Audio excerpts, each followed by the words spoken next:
Central jail से अनुपमा का नाता ताल्लुक कुछ नहीं था। बस अनुपमा एक जरिया थी सेंट्रल जेल में राघव को कोठारिस के सामने लाने का।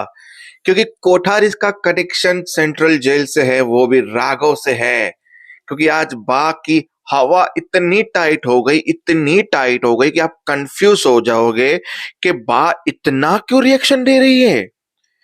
चलो बताता हूं डिटेल में। आते हैं सेंट्रल जेल, जहां पे परफॉर्मेंस हो गई। मतलब सबसे पहले वो सीन के बारे में बात करते हैं जहां प्रेम ने राही की सेफ्टी देखते हुए कोठारिस निवास जाने के लिए हाँ बोल दिया। और बा खुश हो गई, बोला हम तुम्हारे स्वागत की तैयारी करते हैं, बाकी सबसे पूछ ले किसी को कोई प्रॉब्लम अनुपमा आपको। मुझे कोई प्रॉब्लम नहीं, बच्चे जहां से वहां माँ खुश। पराग ने बोला आपको कोई प्रॉब्लम। प्रेम ने पराग से पूछा तुम घर पे आ जाओ बस। सब लोग घर पे गए खुशी खुशी। वहां गौतम को दिक्कत हुई, जो अपनी बीबी से लड़ रही थी, नहीं कर दी तेरे भाई मेरे 2 दिन में वापस क्यों आ गया। अगर कल ठिकाने। बोला बा ने उसे लेकर आए हैं, उनको आने का मन नहीं था और सही है यहाँ पे रहेंगे। हाँ आज घर पे रहेंगे, कल कंपनी में रहेंगे। प्रॉब्लम तो अब शुरू हुई है, पर इससे भी मैं ठीक करूंगा, चिंता मत करना। फिर वो लोग एंट्री करते हैं तो जहां पे प्रेम राही घर पे आए और बैठे। बोला अनुपमा जी अभी काम में बिजी हैं उसमें, तो को मुझे जाना पड़ेगा। प्रेम ने बोला राही का आप ध्यान रखना। बोला नहीं, 2 दिन तुम्हारे बिना अनु की रसोई चली, आज भी चलेगी। बोला नहीं माँ जेल में बिजी। हाँ वो कुछ यूनाइटेड जेल में बच्चों को डांस सिखा रही है, हमें पता है। राही ने बोला यूनाइटेड जेल में नहीं, मेरी मम्मी सेंट्रल जेल में जाती है कैदियों को डांस सिखाने के लिए। पराग के पीछे देखकर और अनिल भी देख के शौक हो गया, सेंट्रल जेल।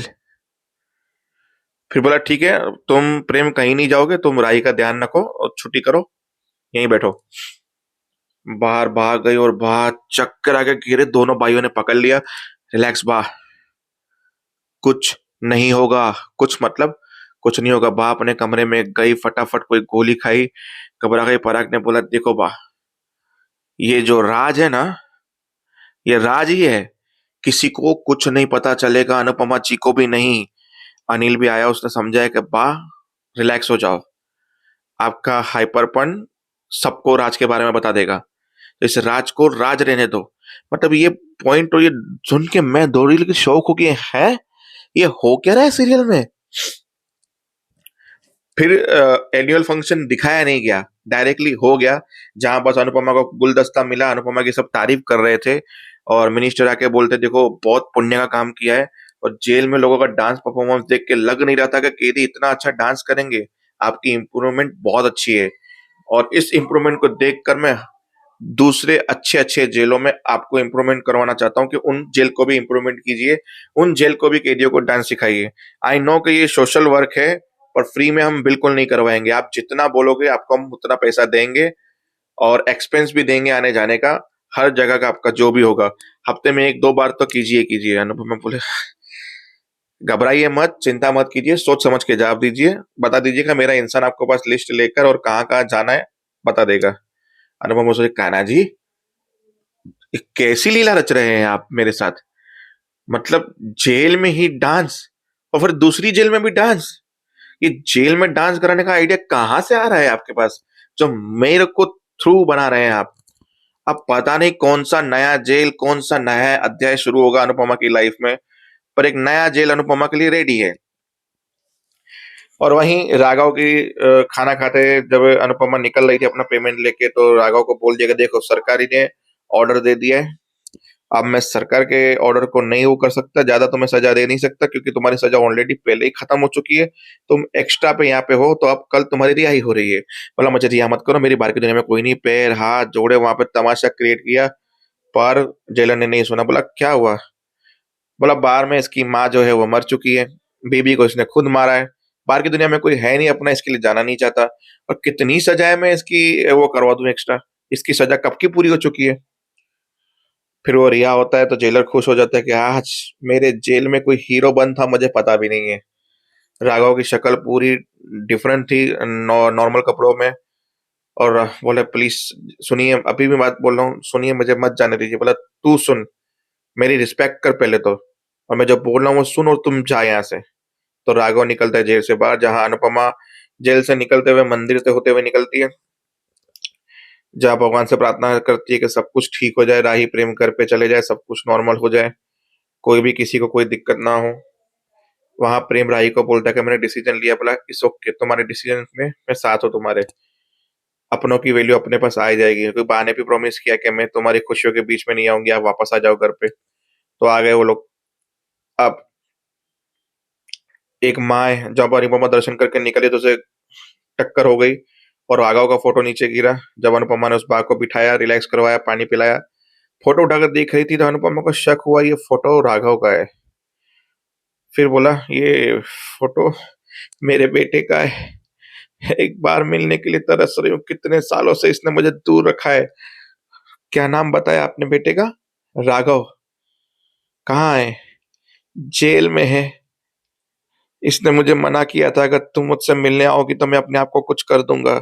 ये उस बात की सजा काट रहा है जो इसने किया ही नहीं है, उस खून के गुनाह के अंदर है जो इसने किया ही नहीं है। अब इसने खून जिसका किया उसकी बीवी की शक्ल दिखाई नहीं गई। प्रेम की माँ जो गुजर गई गायत्री, उसकी शक्ल आज तक दिखाई नहीं गई। साला कनेक्शन जोड़ू तो कैसे जोड़ू मैं कोठारिस के साथ? है कौन? कहीं ये कोठारिस का मामा तो नहीं निकलेगा प्रेम का, जिसकी ना ना यार, ना ना इसकी बीवी, इसका मामा, ना उसकी बहन। यार मैं क्या सोच रहा हूँ, कुछ ज्यादा ही सोच रहा हूँ मैं। ठीक है, देखते हैं क्या कनेक्शन बिठाते हैं ये सीरियल वाले। वैसे कुछ तो बड़ा कनेक्शन है। बाकी आज के एपिसोड में बा और पाखी चढ़ेंगे अनुपम राही के ऊपर कि जाना ही था तो घर से निकले क्यों कोठारी निवास। फिर बाबूजी दोनों को डांटेंगे, अनुपमा और राही को बारे में बोलने के कि इतना सा मत बोलो ये वो। फिर वो इशू को पुश कर रही होगी कि राजा का फोन उठाओ, पिकअप करो, उससे फंसा कर रखो, क्योंकि अब राही प्रेम वहां पे तो हमारे चांसेस ज्यादा है। जब तक वो आपस से बिगड़े उससे पहले तुम्हारी राही की अच्छी बननी चाहिए, और तुम्हारी और राजा की अच्छी बनेगी तो हम बातचीत चला सकते हैं। तो बस वो सीन था, बस और कुछ नहीं था आज के एपिसोड में, पर हिला देने वाले सस्पेंस थे। एंडिंग वही, वो एक नए लड़के की एंट्री जो राही की जान बचाता है, फिर राही गुंडों को सामने होती है, फिर वो मारपीट होती है, जब राही को पुश करता है प्रेम आता है, फिर वो दोनों लड़के मिलके उसको मारते हैं। पर उस बाई चांस उस चस्क में उसके नए लड़के की पैरों में चोट आ जाती है, जहां राही बोलती है तुम मेरे साथ हमारे घर चलो। तो अब कोठारी निवास में वो जाएगा। अब दिक्कत है कि इसका कोठारी के साथ क्या कनेक्शन है, क्योंकि वहां पे ख्याति जो है, एक और सस्पेंड तो बताना भूल गया यार, मेन खास सस्पेंड। एक लड़के की ऐसी कुर्सी पे एंट्री होती है जहां वो प्रेम के फोटो को जला रहा होता है। आई थिंक मैंने कल बताया था। पर उसने प्रेम के फोटो के साथ साथ ख्याति का फोटो भी जलाया। मतलब कोठारिस में और कोई नहीं मिला, ख्याति मिली और प्रेम मिला, उन दोनों का फोटो जला रहा था। और ख्याति जो है मंदिर में भगवान के सामने अपने बेटे के लिए प्रार्थना कर रही थी कि मेरा बेटा जहां पे भी हो खुश हो। अब वो एक्चुअली में प्रेम के लिए था कंसल्ट, कि प्रेम खुश रहे, सब कुछ ये रहे। पर मुझे क्यों समझ में आ रहा है, जब ख्याति वो मांग रही थी तभी उस लड़के की एंट्री हुई। और वो कौन था कुर्सी पे बैठा हुआ जिसने प्रेम और ख्याति का फोटो जलाया? भाई सब कनेक्शन खिचड़ी की तरह गोल गोल घूम रहे हैं। ठीक है, देखते हैं कल होता क्या है। जय हिंद।